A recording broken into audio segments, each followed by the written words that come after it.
मेरा नाम मुफ्ती मोहम्मद अकबर कासमी है। ये जो घायल हमारे पीछे हैं, ये एक मस्जिद के इमाम साहब हैं। जैसा कि गांव के लोगों ने मुझे सूचित किया कि इस तरह का मामला हुआ है कि हमारे इमाम साहब को 10-12 लोगों ने पीटा है और उनके साथ जो है मतलब उनको मारने की पूरी कोशिश की गई है। जैसा कि इमाम साहब की ज़बानी आपने खुद भी सुना कि लातों से, घूंसों से, लाठियों से उनको मारा और उनको एक तरह से मोब लिंचिंग करने की कोशिश की गई। जबकि इस तरह की घटनाएं, इस तरह की वारदातें कई बार हो चुकी है और प्रशासन की संज्ञान में भी है, लेकिन कोई ठोस कदम नहीं उठाया जा रहा है। दूसरी बात यह है कि इमाम साहब से जब पूछा गया तो उन्होंने कहा क्या रीज़न रहा, आपको उन्होंने क्यों मारा, और 1 महीने से आपको टॉर्चर किया जा रहा था तो आपने स्थानीय थाने में आपने शिकायत क्यों नहीं की। तो उनका ये कहना हुआ कि लोग ये कह रहे थे कि राम राम कहो, जय श्री राम कहो, और आज के दिन वो चंद बच्चों को हमारे साइकिल आगे खड़ा कर दिया और हम ना चाह के भी साइकिल को रोक दिए। उन्होंने जो है हमसे कहा राम राम कहो, तो हमने राम राम नहीं कहा।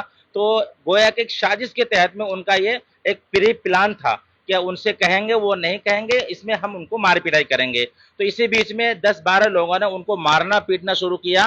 तकरीबन इमाम साहब के ज़बानी के 1.5 घंटे तक वो मारते रहे। ऐसे तैसे जान बचा के वो बाहर निकले। फिर उसके बाद पुलिस ने आकर के मामले को संज्ञान में लिया और उनको आके मलखान सिंह में एडमिट कराया। दूसरी बात यह है कि इमाम साहब ने बताया कि 1 महीने से उनको टारगेट किया जा रहा था और बार बार कहा जा रहा था कि कटवा को मारो, मुल्ला को मारो, मुसलमानों को मारो। भाई ये क्या चीज है? सरकार या गवर्नमेंट या प्रशासन इस पर मजबूत एक्शन क्यों नहीं ले रही है? गाहे बगाहे महीने में 2 महीने में अभी मतलब अलीगढ़ में 4 मुस्लिम नौजवानों को मोब लिंचिंग करने की कोशिश की गई, उनको मारने की कोशिश की गई। ये मामला आपके संज्ञान में है। तो ये इस तरह से बार बार क्यों कहा जा रहा है कि जय श्री राम के नारे लगाओ? भाई जबरदस्ती तुम जय श्री राम के नारे लगवाओगे तो तुम्हारा भगवान ऐसा कि तुम जबरदस्ती हम लोगों से अपने भगवान के नारे लगवाओगे? कोई मुसलमान तो नहीं कहता तुम नारे लगाओ, अल्लाह अकबर के नारे बुलंद करो।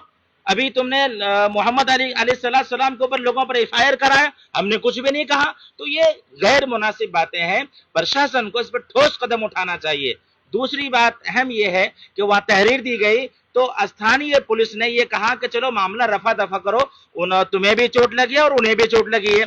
जब एक तरफ एक आदमी हो और दूसरी तरफ 10 या 12 आदमी हो तो साफ जाहिर होता है कि सामने वाले को चोट नहीं लगी है, वो दिफा में लगी होगी। अब दूसरे को जब मार रहे होंगे तो उनकी वजह से उनको चोट लगी होगी। तो पुलिस ने जो मामले को वहीं रफा दफा करने की कोशिश की है, हालांकि पुलिस की यहाँ पर लापरवाही है, मुकम्मल तौर पर लापरवाही है। इसलिए मैं प्रशासन से एक अपील करना चाहता हूं कि फौरी तौर पर इस पर एक्शन लिया जाए और मोब लिंचिंग करने की जो कोशिश की है और एक आदमी को 10 आदमी 12 आदमी मिलकर के मारे, उसी को हुजूमी तशद्दुद कहा जाता है, उसी को मोब लिंचिंग कहा जाता है। इस मोब लिंचिंग के ताल्लुक से मेरा यह कहना है जितना जल्द हो सके इस पर एक्शन लिया जाए और जिन लोगों ने इसकी मार पिटाई करने की कोशिश की है उनको सख्त सजा दी जाए और उनके खिलाफ सख्त कार्रवाई हो, मेरा ये मानना है। और तमाम स्थानीय गांव वालों को ये कहना है कि इमाम साहब के साथ जो मार पिटाई हुई है वो एक कौम के मुक्तदा है, मुक्तदी के मुक्तदा है इमाम साहब, और इमाम साहब पूरे गांव के वो रहनुमा होते हैं। जब हमारे रहनुमा सही सलामत नहीं है